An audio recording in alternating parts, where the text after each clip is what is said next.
Right, right. Thank you. So yeah, good afternoon, everyone. Thank you so much for being here today.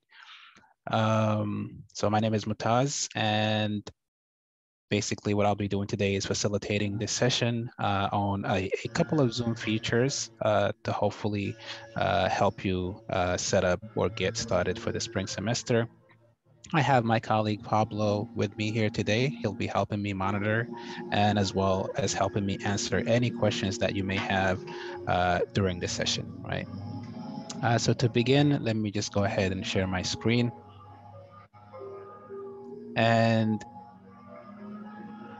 right, so the first thing that I want to share with everyone is a resource document. And if you go to the chat, you'll see that the link has been basically put in the chat. This resource document has been put together, right, by the Center for Teaching and Learning. We realized that there are so many different resources available out there, and so we wanted to kind of compile them into one single document so that faculty and even staff are able to access all of that information more easily, right? And if we go through this document, the first thing that you're going to see in this document is the number of sessions that are being offered, right? And all of these sessions are going to cover these three items, right? So how to create a recurring meeting, how to create a breakout, how to create breakout rooms, as well as an overview of some security features. And if we kind of scroll down just a little bit, there is also resources, and more specifically, these resources are going to focus on, the first part is going to be on some important security information, right? And it's just ways for you to be able to kind of make your Zoom meetings or even your Zoom events just a little bit more secure. There are several security features in here, right? We're going to go over a few of them today during this session, but we do encourage you to kind of go through the list whenever you have some free time to kind of familiarize yourself with the rest of these security features. And as we move down the list, you'll see that there's also resources and tutorials available. And these resources and tutorials kind of give you an overview of some of the Zoom features that you might want to basically take a look at whenever you have some free time. There is an extensive list in here that you can take a look at, right? And basically take a look at any feature that you might think will be useful for you, especially when you're facilitating your classes. Yes. Mutaz, I'm sorry for interrupting, but there seems to be a little bit of background noise. So for the purposes of the presentation, this part, I'm just going to mute everybody.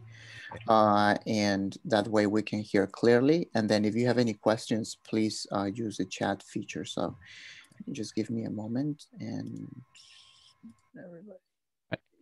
Thank you, Pablo, for that. Yeah, absolutely. So yeah, as I was saying, yeah, so some of these resources on how to use some of the Zoom features, you're more than welcome to take a look at them whenever you have some free time.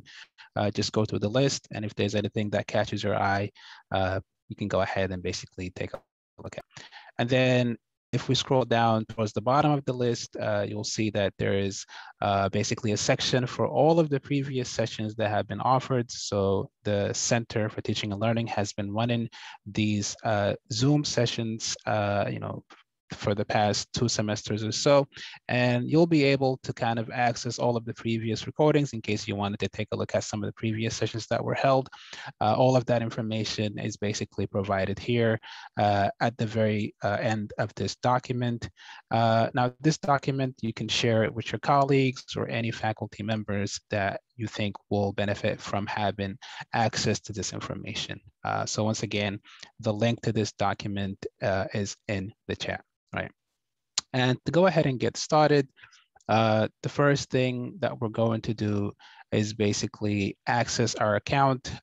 And you're free to follow along right during this session. So if you want to follow along with me, you can go ahead and open up your browser, right? And then you can follow along as I'm doing or demonstrating how to do some of these features that we're going to be taking a look at today, right? And once again, at any point, if you have any questions and if questions come up, feel free to use the chat feature to, just kind of express your questions, and we'll try to answer these questions as they come along.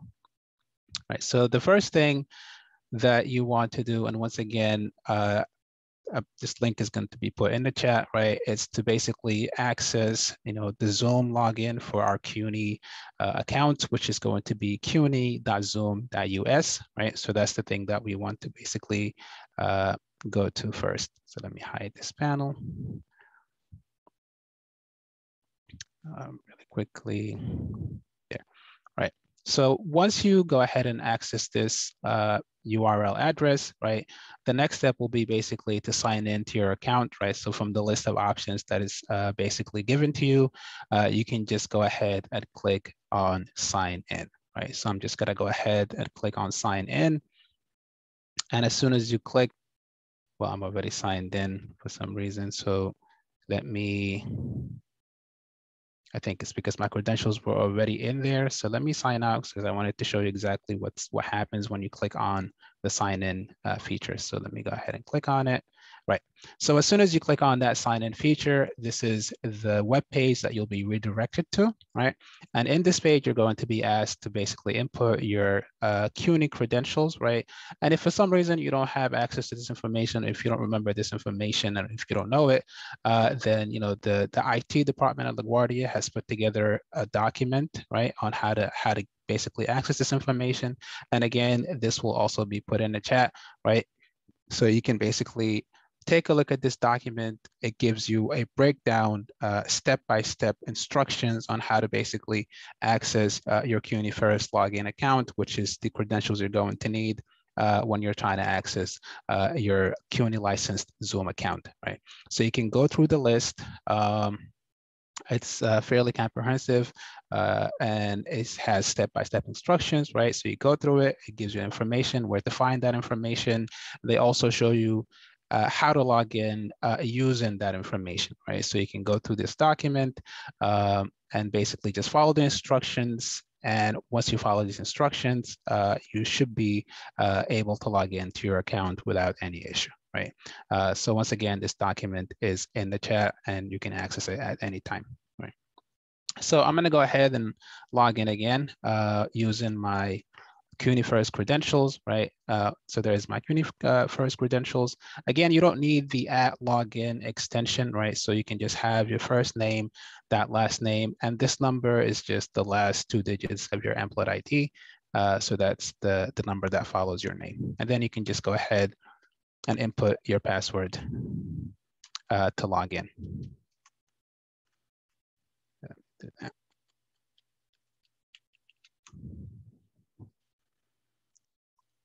And once you log in, right, you'll be redirected to your Zoom dashboard, right? And in your Zoom dashboard, you'll be able to you'll have access to all of these different menu options, right?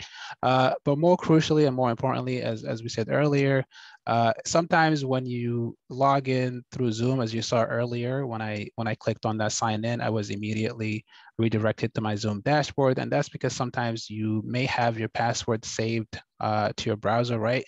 And sometimes that can basically create a little bit of a problem because it might take you to a different Zoom account. And so it's just to make sure that you are using the CUNY licensed Zoom account. On the upper right corner, you can click on your profile icon.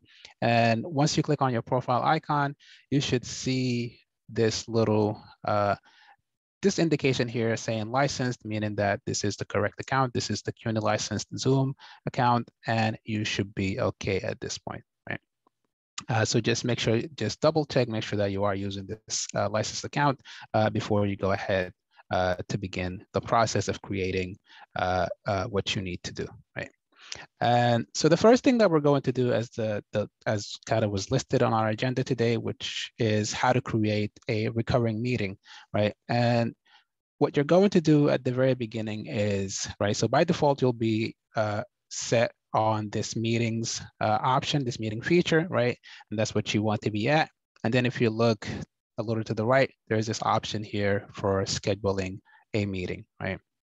So this is how you begin the process. You're gonna come here, go ahead and click on it, and this will take you to this page where you can now go ahead and begin creating or scheduling a meeting for your class or for any event that you want to do, right? And so the first thing that you're going to do is basically add a topic, right? So the topic, in this case, if you're facilitating a class, it's just going to be your course ID, right? So you might want to put, for example, ENG 101, right? So this is just an example that I'm using, right? If I was facilitating ENG 101, this is what I'll put, right? And then you might also want to put sort of an identifier for yourself, right? So if you're teaching a morning session or if you're teaching an evening session, right? So you can also go ahead and basically put that for yourself so you'll know exactly which meeting this will go for, right? So go ahead and do that for yourself, right? Put the course code and then have that identifier for yourself so you're able to basically find it more easily if you need to.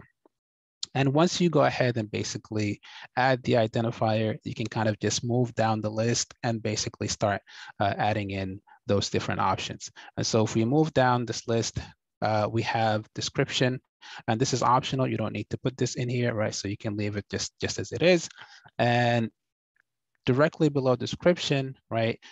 This is where you're going to basically select when your course is meeting, right? And what day it's going to be meeting and what time it's going to be meeting, right? So if my class, for instance, we're meeting on, let's say, a Wednesday, right? So then I'm going to go ahead and basically select the 17th, right? The semester already began, but I'll go ahead and select the 17th at this, for this example, right? So that's when we basically meet. We meet every Wednesday. And then our time of meeting, in this case, let's say it's at 1 p.m., right? So if it's at 1 p.m., that's what I'm going to select. And then more importantly, when you select that, also just make sure that you always check, whether you selected AM or PM, right? In some cases, if your class starts a little bit early in the morning, or if it starts a little bit late in the afternoon, you just want to make sure that you have the correct or the appropriate time signifier selected, right? So in this case, our course will begin at 1 p.m. and that's exactly what I'm going to select, right? Yeah, so once again, as I'm doing this, please, if you have any questions or if any questions come up, feel free to just kind of write them in the chat. And as I said, my colleague Pablo will be monitoring that and we'll try to answer any of these questions as they come along. And then moving down the list, once you select where, the date and the time that your class is going to be meeting, then you're going to go ahead and select, the duration, right? So this is how long your class is going to be meeting for, right? So if it's just for 1 hour, then the default option is obviously 1 hour, right? So you can just leave it as it is. If it's an hour and a half, then you can just go ahead and augment that by going into the second column over here and then selecting, an hour and a half if you need to, right? So you have that ability to do that. Yeah, also, I think in some cases, some classes tend to start maybe if you don't start at 1 p.m., you might, start at 12:45 p.m. So you can always do that. You can always change that by just going into the time slot itself, and then you can just use your keyboard to actually type in the time itself, right? So you can put 12:45 if you need to, right? And then that should be set for you to do, right? So I know some classes don't start usually at 1 or 2, right? So if they start a quarter to an hour, then you have the ability to do that as well, right? So you can always change that if you need to, right? But let me go ahead and change that back to 1 p.m. So now that we have our time, we have our date, we have our duration set, the time zone by default will be created for you by Zoom, right? So you don't have to change any of this. And now the most important feature is basically the next step, which is creating a recurring meeting. So you want to make sure you go ahead and select this option, right? So I'm going to go ahead and click on this option. And once I select this option, it gives me several options that I can now choose from. And basically, this is how you're going to create that recurring meeting. Now, the first thing you're going to see is recurrence. Now, recurrence is basically asking you, when is this meeting occurring? Is it occurring daily? Is it occurring weekly, bi-weekly, etc. Right? So you can kind of go to the list and you'll see that you can select, daily, you can select weekly, monthly, or no fixed time. So in our case, we're going to go ahead and select weekly. right? So this will occur every week. And then for how long do you want this to repeat for, right? So I wanted to just repeat every week, right? So if you're meeting weekly, then it'll repeat every week. If you're meeting bi-weekly, every other week, then you'll select, every 2 weeks, that's when it's going to occur, right? So, and et cetera. You can go down the list and select, if it's monthly, obviously you'll select 4, right? But since we're doing this on a weekly basis, I'm just gonna go ahead and leave it as 1, right? So once again, recurrence, it's a weekly recurrence and it'll recur, it'll repeat every week. And then over here, it's asking you when is this going to occur, right? So by default, you're going to select when your class is meeting, right? So in our case, our class was meeting every Wednesday. So that's the selected date on this list. Now, if you're teaching, the same class more than once, right? So if you're teaching it on Wednesday and if you're teaching it again on Friday, you can also go ahead and select Friday to add it to that list, right? So now this meeting will occur every Wednesday and Friday, and it'll repeat weekly for those 2 days, right? So if you're teaching a course, on Wednesday and also on Friday, and if they meet the exact same day, the exact same time, then you can go ahead and select, this option for these 2 dates, right? But if you meet only once a week, right, then obviously you can just select that one item, which will be for Wednesday, right? Now, in the event, you have 2 different courses, right? So if you're teaching 2 different courses, then I think it's, what I would suggest is you create 2 different meetings, 2 different recurring meetings, right? So one for each class, right? So if you're teaching a class on Wednesday, right, and then you're teaching a different course on Friday, you can create 2 recurring meetings, one for the one on Wednesday and then one for the one on Friday, right? And all you'll need is just a single link for each of these courses, right? So, so that would be my suggestion. If you're teaching 2 different courses, then you might want to create 2 different recurring meetings, one for each course, right? And once you basically fill out this option, then you're going to be given these 2 different options at the bottom, which is when do you want this meeting to end, right? So if you go ahead and click on the calendar, and if we go by the academic calendar, LaGuardia's academic calendar, we know that classes, or the last day of classes, is going to be on June 7th. So in my case, then this will be, the 2nd will be the last time or the last meeting that our class will meet, right? And if you don't want to go by this option, you can also go and select this option, right? So you can say, I just want this meeting to end after, 8 occurrences, right? So after 8 occurrences, go ahead and terminate this meeting. So this is the option that you can go ahead and basically select at this point if you don't want to go with this option over here, right? So you can choose either one of those. I think it's easier to just go ahead and go with the calendar option, but this option is also available for you, right? So once you have that filled out, we'll move down the list. Registration. Don't think you really need to have a registration if you're just teaching a course, right? So if you're just meeting with your students, then you don't need to have this option enabled. This option, I think, is more suitable for departmental events or even college-wide events. So if there's a college-wide event that you want people to register for, then you can go ahead and basically enable this option. And if you enable it, you'll see that it gives you these options where you can basically select the option that's appropriate for you or for your event, right? So if there's a departmental event or a college-wide event that you want people to attend, you can go ahead and enable this registration option, and then people will be able to sign up for your event or your registration or your departmental event using this method, right? But if you're just meeting with your class, then you don't really need to have this option enabled, right? And then crucially, you have this option over here for security, right? So it's always good to have this option enabled, right? So this way, only the participants, right, will have, and will be able to access a meeting, and they'll be given this passcode, right? If you don't have this option enabled, then that could pose a security risk for you, right? So always keep it enabled, just as Zoom has it enabled for us, right? So keep the passcode enabled, and only users who have the invite link or passcode can join your meeting. So yes, if you don't want anyone besides your students to access your meeting, then please just go ahead and leave this option enabled, so you don't risk having unwelcome guests in your meeting when you're meeting with your class.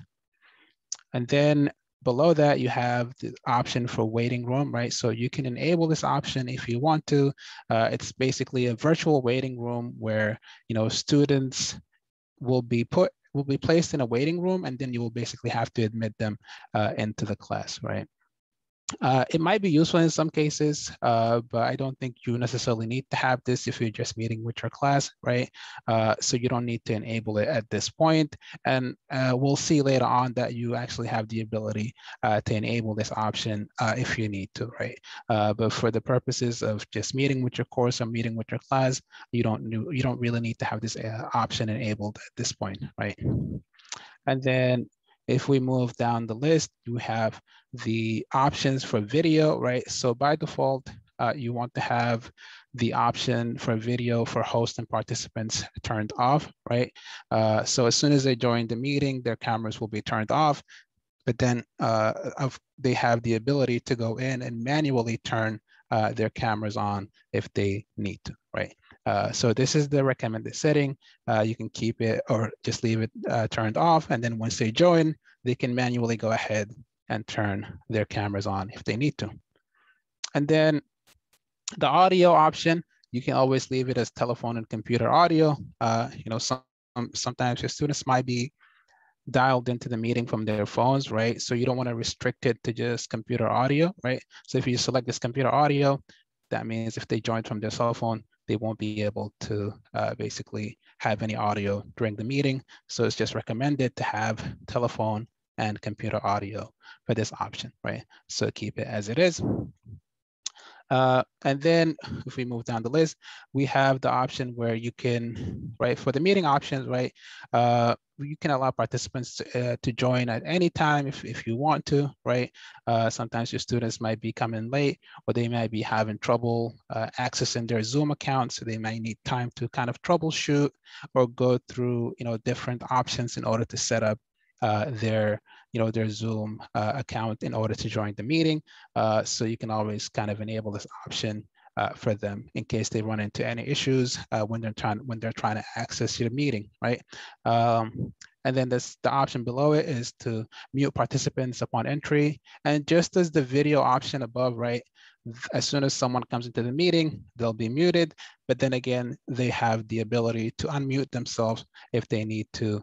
And so, yeah, so just keep this option checked, right? So as soon as they come in, they'll be muted, but then they'll be able to unmute themselves if they need, right? You don't have to worry about these other options if you need to, right? You can automatically begin the recording if you need to, but I don't think you really have to, right? You can, this option where you can block entries from users from specific countries. I don't think you do really need to go through this option, right? So you can just have these two first options enabled, right? And then, but you should know you have the ability to block users from specific countries or regions if you really want to, be extra careful or extra cautious with your meeting. And if you wanted to just automatically, record your meeting. So as soon as you begin your meeting, it'll just record automatically. So it'll record the meeting automatically, right? And once you go through and basically fill out all of this required information, right? So you'll just go through, fill out the required information. And once you have everything set up and it's ready and good to go, you can just go ahead and click save. And that's what I'm gonna do right now. So I'm gonna go ahead and click save. And once you click save, this is what it's going to show you, right? So it's going to show you the actual meeting page. And in this page, you can go ahead and basically make any additional modifications if you need to. But let me kind of just pause here for a second. And if there are any questions at this point, please let me know. But if there aren't, then I can go ahead and continue. There were a couple of questions, Sure. Mutaz, but I have been responding to them as we move along. Okay. I was typing my response to Richa, but maybe I can just answer right now. Yes. The question was, you usually set up the meetings using the Zoom application. Do you suggest setting it up with a web browser? Is it better for options? There will be a couple of options that will be available on the browser, but for the most part, the very basics like creating and generating a link for a specific day and time will be the same process on the app as it is on the web browser. We use the web browser because we walk users through the process of logging in, and we already are on that page. That's especially why we do it. Mhm. That's great to know because I usually set up with the app and That's maybe easy. I've not looked, more carefully and there is an option for registration. Mhm. So I'll check up if that's available. Otherwise, I'll use the web browser if, Mhm. if it's more clear there. Yeah. Yeah, yeah, absolutely. Mutas? Yeah, definitely. Yeah, and I think the web browser does offer just a few additional features that you might not find in the client desktop. So yeah, so I think you can experiment with both and see which one really works well for you, right?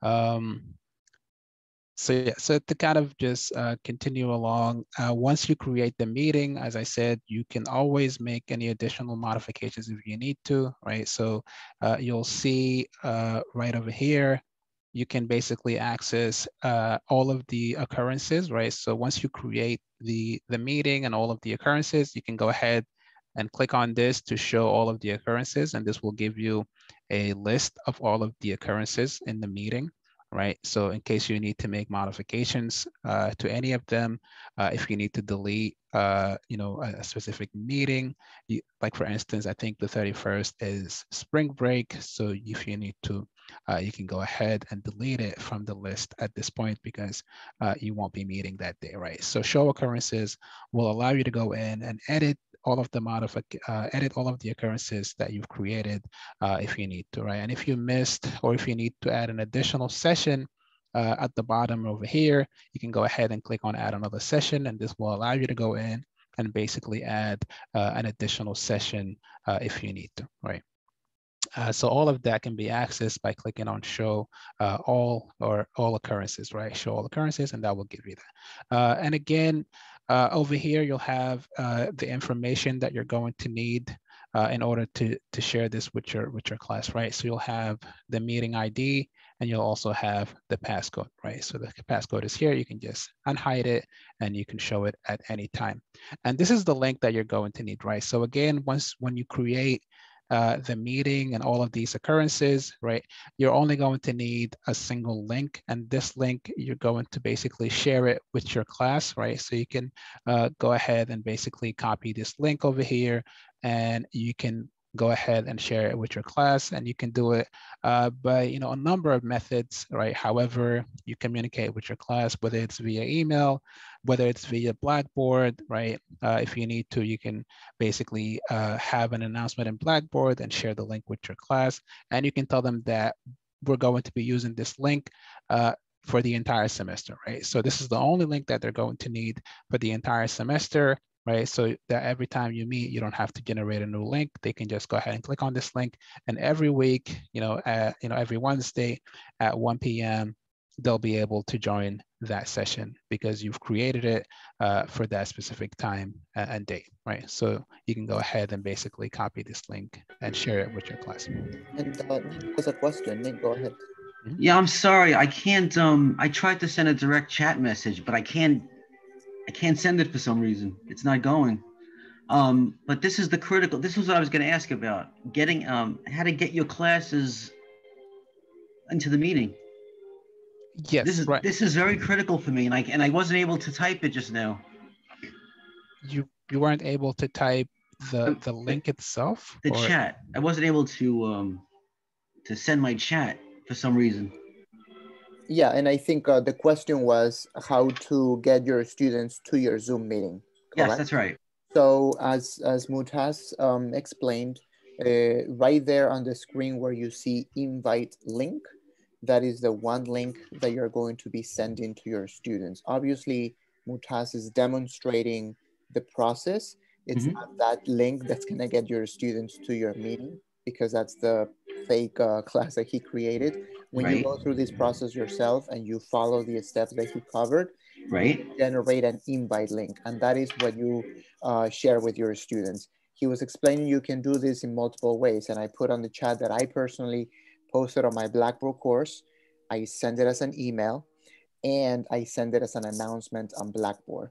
I particularly want to be extra sure that they're gonna get my email somehow. But you can find multiple ways to communicate with your students. And when you do that, you give them that link and you tell them whenever your class meets, if it's on a Thursday at 3:15, you tell them on Thursdays at 3:15, every week on Thursdays at 3:15, click on this link and we will meet there. Is there a way of getting the entire class all in one shot, or do I have to go one student at a time? When you say to get all the class in one shot, what do you mean? Like to invite the entire class with one button, you know, instead of When inviting. when this one link is what you're going to send to your entire class. If you have 27, 28, 29 students, you send them an email to everyone. You're not Oh, sending okay. an email I to got you. individual students. I Correct. understand. Mhm. I got you now. Thank you. Right, absolutely. Yeah. Okay. Right. Yeah. Sorry. No problem. I'm glad that that question was asked. Absolutely, and you know, and as just was explained, yeah, all you need is just a single invite link. Once you generate your meeting, and then all of your students, once you send them the link, they'll be able to access this link, and then they'll be able to join your meeting every Thursday. Right? Thank you so much. Yeah, absolutely. And yeah, that's basically, you know, that's basically it as far as creating the recurring meeting, right? So you can just basically follow all of the steps, you know, go through the process of filling out the different options, and once you finalize it, this is the, you know, the final product that you're going to get, which is this invite link that you're going to basically send to your students, so that they can join your meeting, you know, every week. So let me go ahead. Go ahead. There's a question. Mutaz, one question. Sure. So I guess in the meeting that you set up, I might have missed it. So you hadn't created the registration option. This is like a regular class, right? Yeah, this is a regular class. Yeah. So Okay. the registration option was if you had like a departmental meeting or a Right. college-wide event. Yeah. Yeah. And in For that case, will that option also show up here once you have created the meeting? Will it show under meeting ID, registration? So in the event that you check off the option for registration, instead of an invite link, I think it will say registration link, and it will be a similar URL with the only difference that if you click on it, it will show you the registration form that I mentioned in the chat. So, and then once the student fills that out, then the student will be presented with the Zoom information. And I should say that I have seen some faculty use that feature. It's not widely used because, as Mutaz mentioned, it normally is used when you want to talk about, when you want to do an event, when you're not expecting, when you want other people to join as they wish, right? In this case, you have a class, you know, however many students you have them on your roster. So we personally don't do that, but it's still an option you can explore if you want. Yeah, I mean, it's great to know. I mean, for the events, you know, like in the STEM club, I'm the mentor of STEM club. So we do events, and we used to create a separate registration form, and the meeting used to be on Zoom. So it's great to know that it's just one step we can do now. Thank you. Yeah, absolutely. No problem. Right. So yeah, that was basically it for recurring, how to create a recurring meeting. So let me just go ahead and stop sharing my screen. Right. Right. So now what I'm going to do is I'm going to basically share my Zoom interface, so that we can go through the process of creating a breakout room and basically explore that feature. So let me go ahead and share my screen.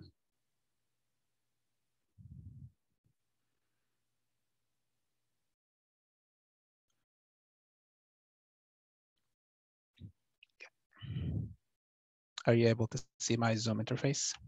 Yep, everything. Okay, awesome. Right.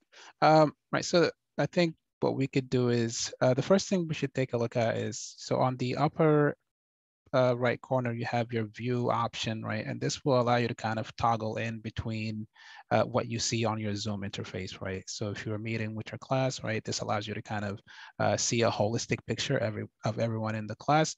Or if you just wanted to highlight a specific person, such as a speaker, then you can go ahead and basically toggle between these two options, right? So you can click on speaker in this case, and then if you want, you can just go ahead, hey Pablo, click on gallery view, right?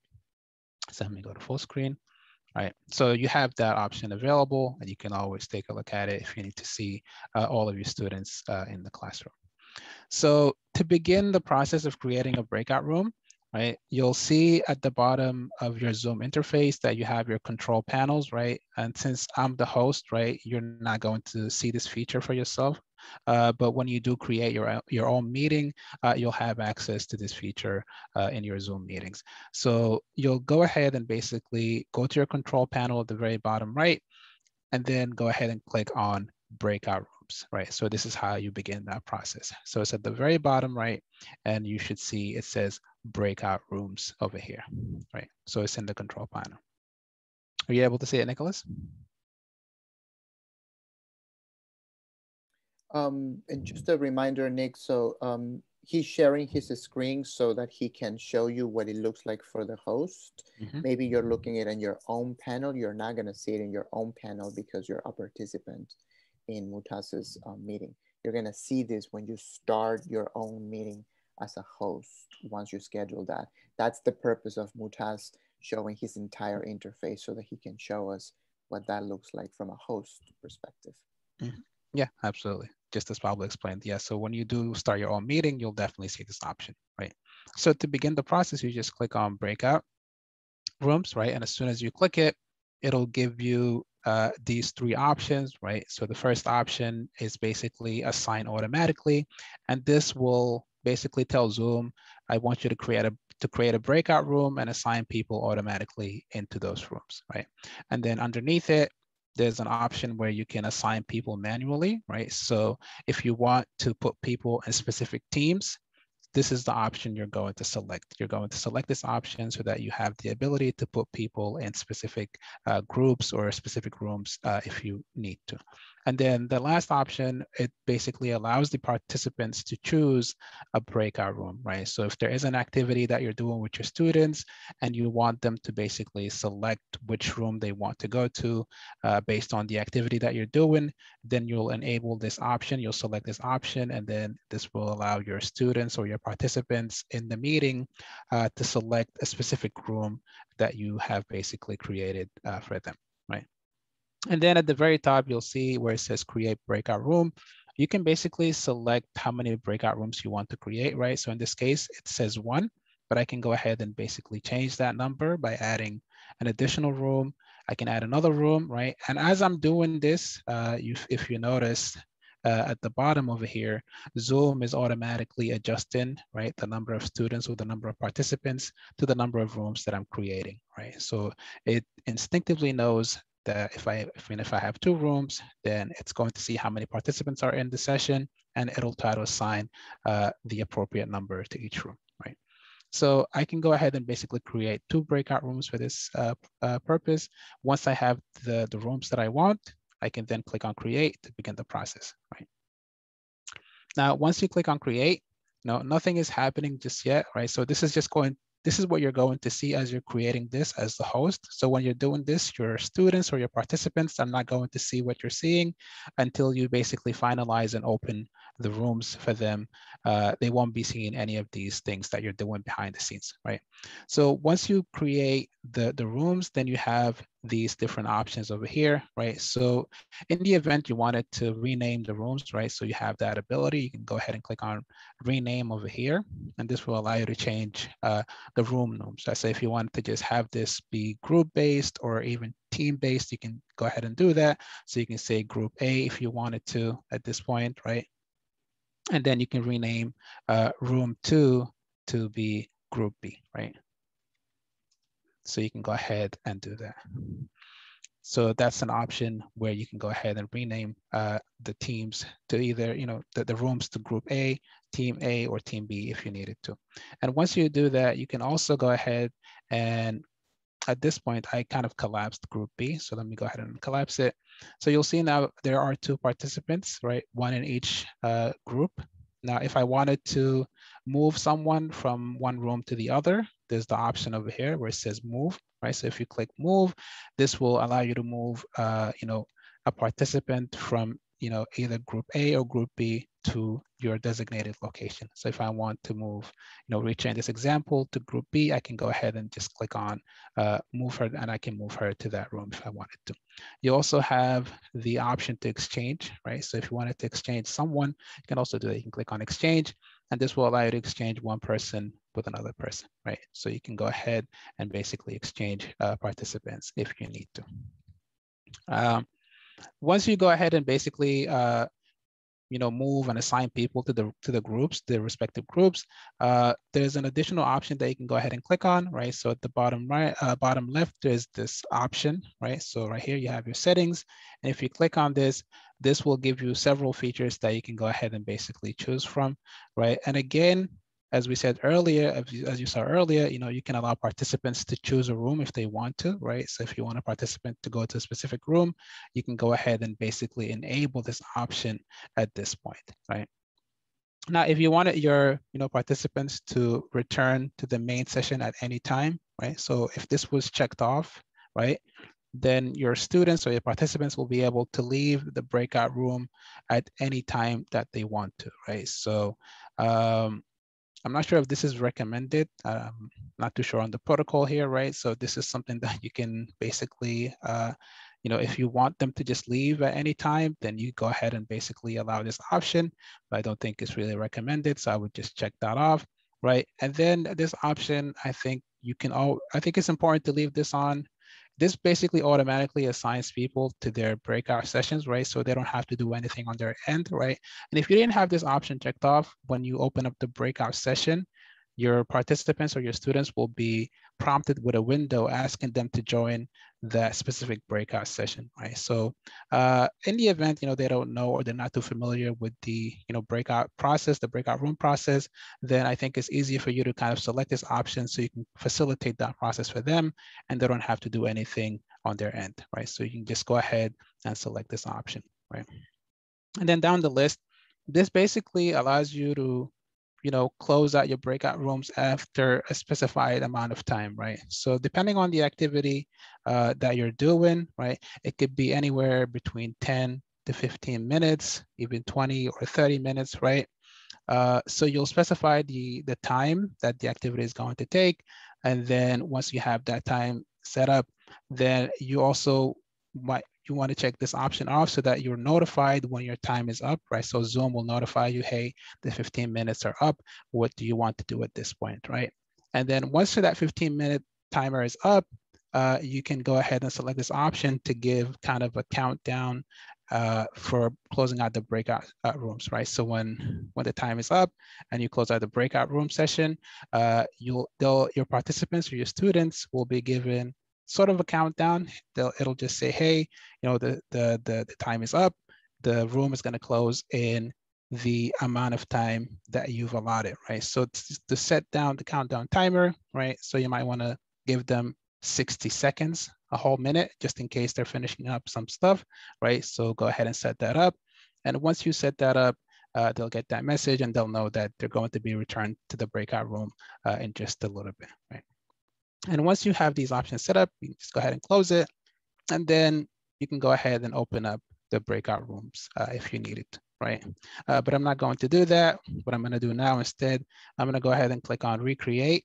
And this time I'm going to select the option for assign manually, right? So I'm going to go ahead and recreate the breakout rooms, right?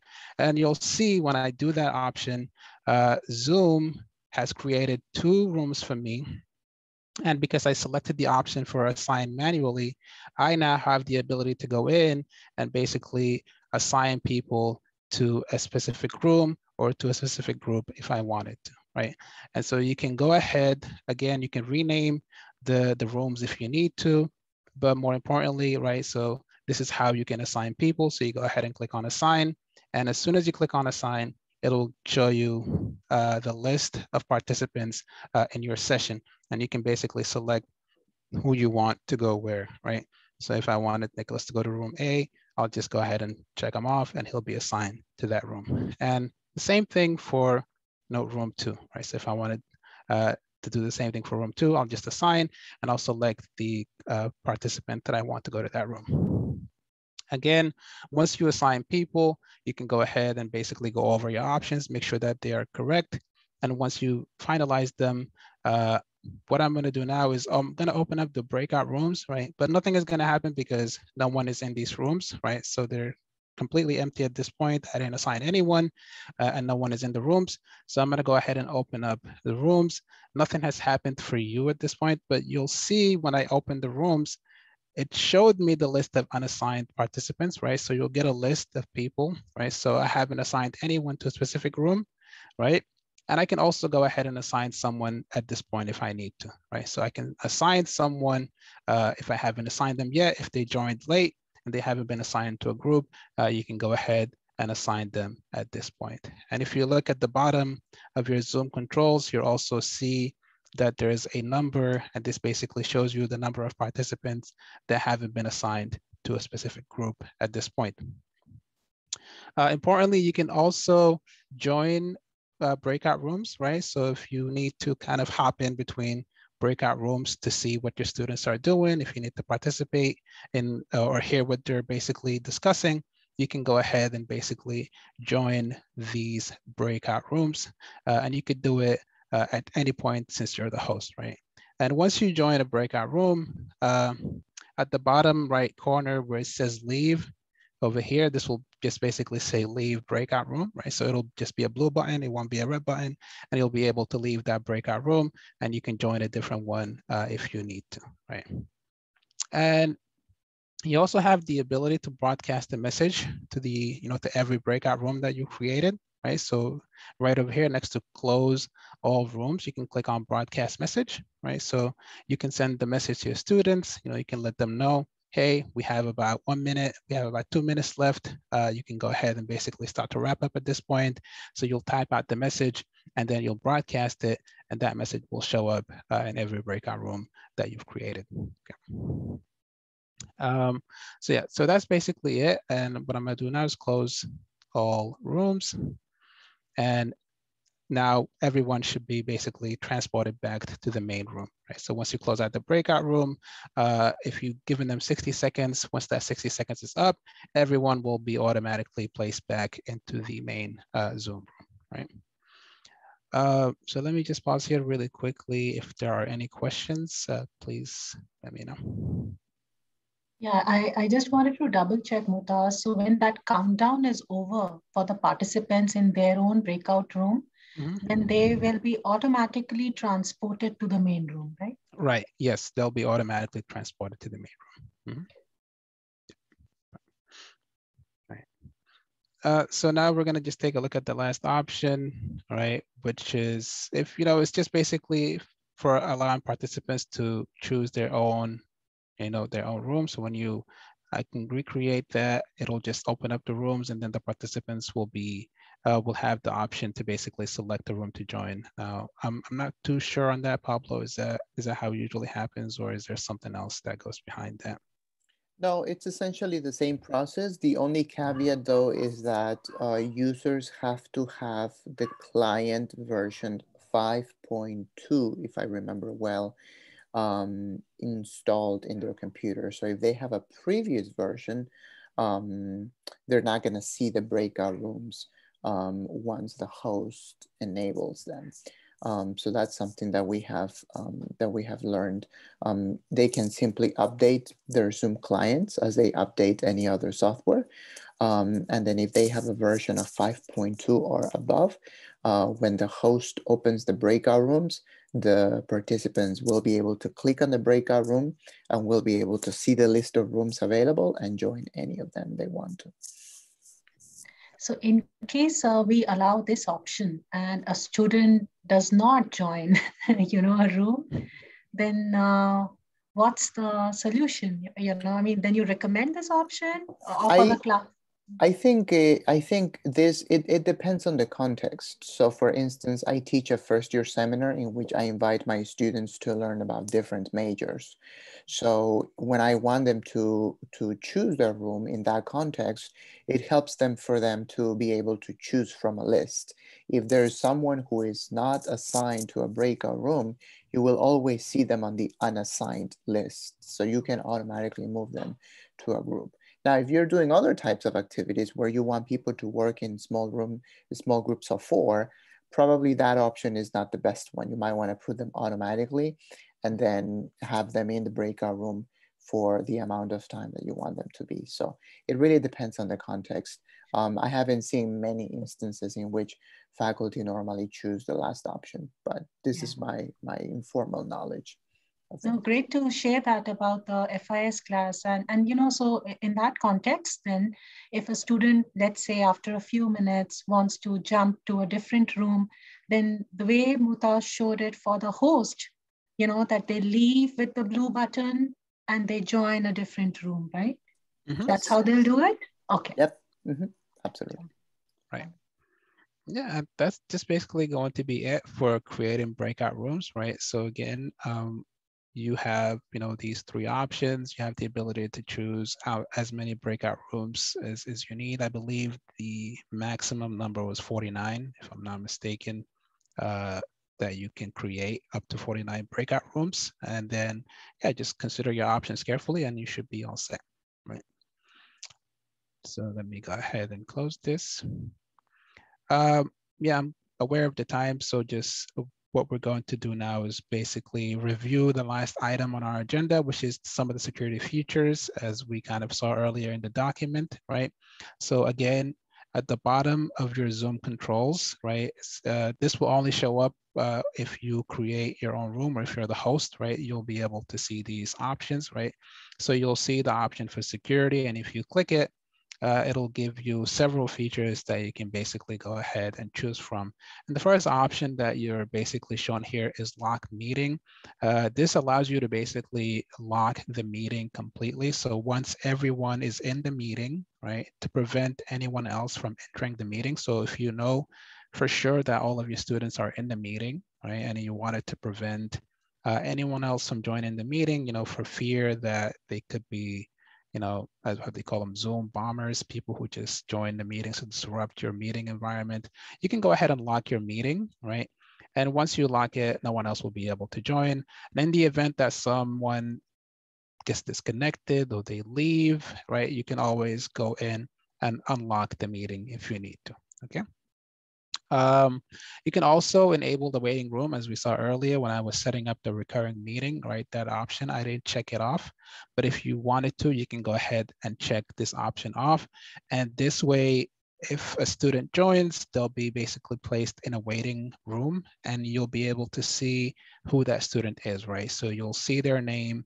And then if they are a student in your class, you can go ahead and admit them into the meeting, right?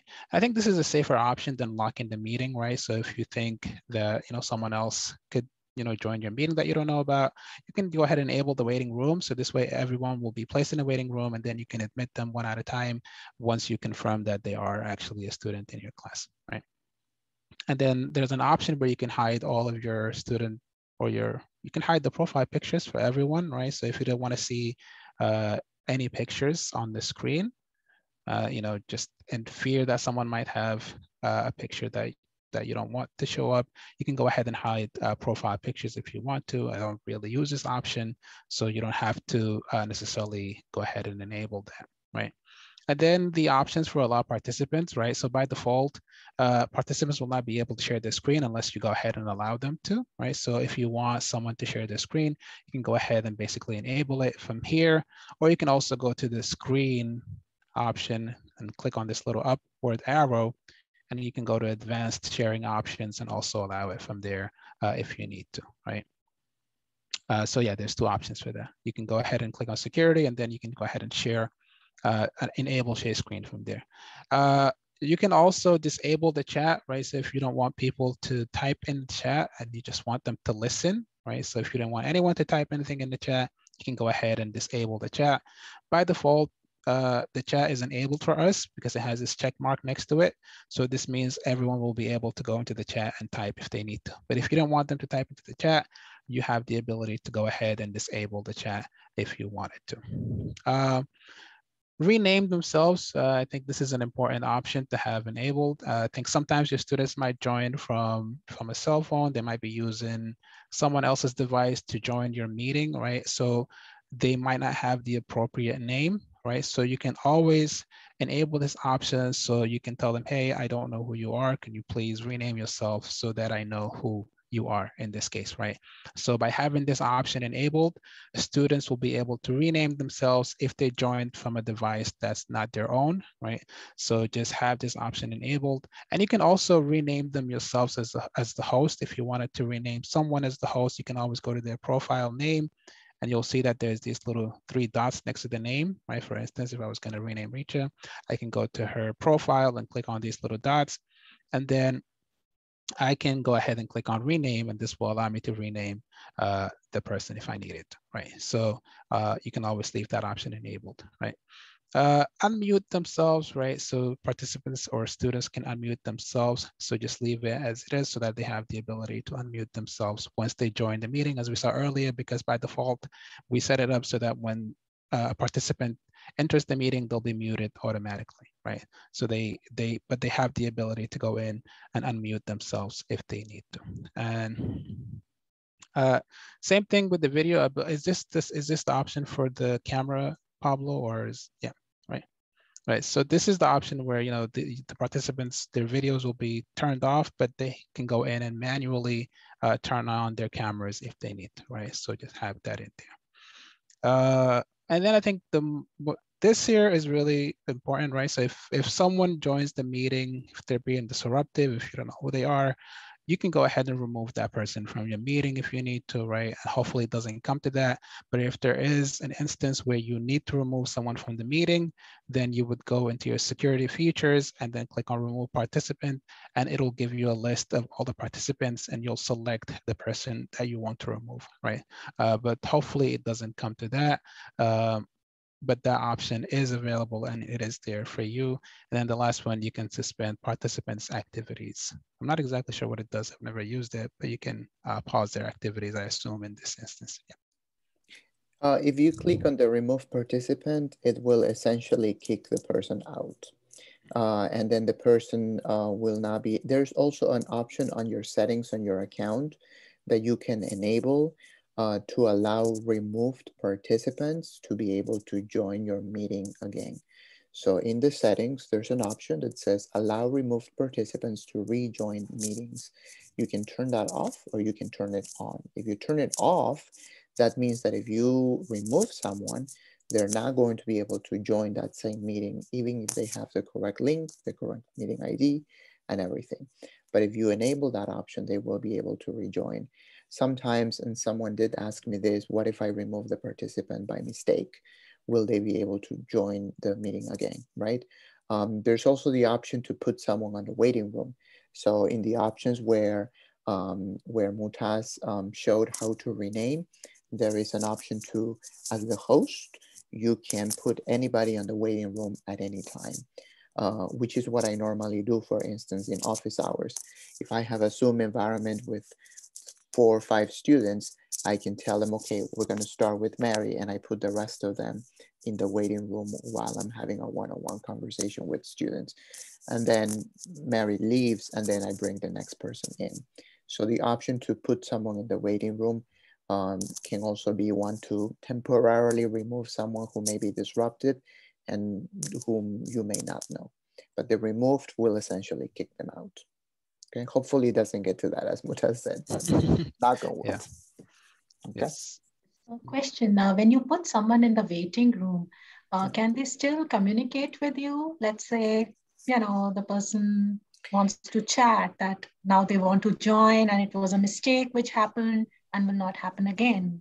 It's a one-way communication. So you can communicate with the person, but the person cannot communicate with you.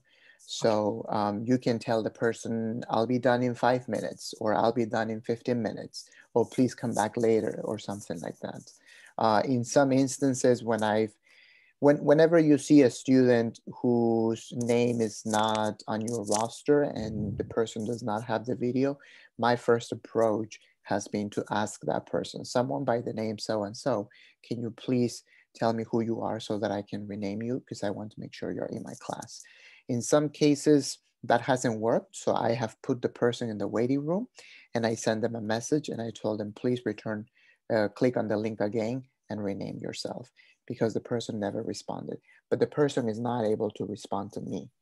So I can send them a message in the waiting room while they're in the waiting room, but they cannot access the chat to say, okay, I will do it, or I will actually come back in an hour, something like that. Mm-hmm. And by default on Zoom, if you remove a participant, then the default option, which is already set, is that that person cannot join back, right? I believe that is correct. Okay. I can double check, but I believe that is correct. Oh. Mm-hmm. Yeah, I think once I checked that, and that's what was the case, but you guys are the experts. Yeah, because so, you know. essentially you don't want to remove someone, right? If it all comes down to that, removing someone is telling Zoom this person is an unwelcome guest. Right. I don't Yeah, want. we were just checking, you know, like with our club officers once Mm-hmm. because, you know, we were checking the security options on our own. Mm-hmm. But, you know, you guys are the experts. So it's good to just double check everything with you. Mm-hmm. Right. Yeah, and I think that's kind of really pretty much it for this meeting, right? So we covered, you know, these 3 items in the agenda. And again, you know, we welcome you to, you know, if you have any questions, to just reach out. The session will be, you know, we will be basically posted if you need to take a look at it again, as well as all of the links that were shared in the session today. They'll be shared with you as well. But yeah, but this is it. If you have any other questions, please feel free to kind of ask them right now. But otherwise, I think we are done. Mm-hmm. Thank you very much for this wonderful session. Yeah, very clear. Thank you. Thank you both for attending. Thank you. Yes. Thank you very much. It was good. It was really good. Thank you so much. Great. Thank you so much. Thank you so you. much then. Bye, everybody. Have a good day. Bye-bye. You too. Bye-bye. You too, guys. Bye. Mm-hmm.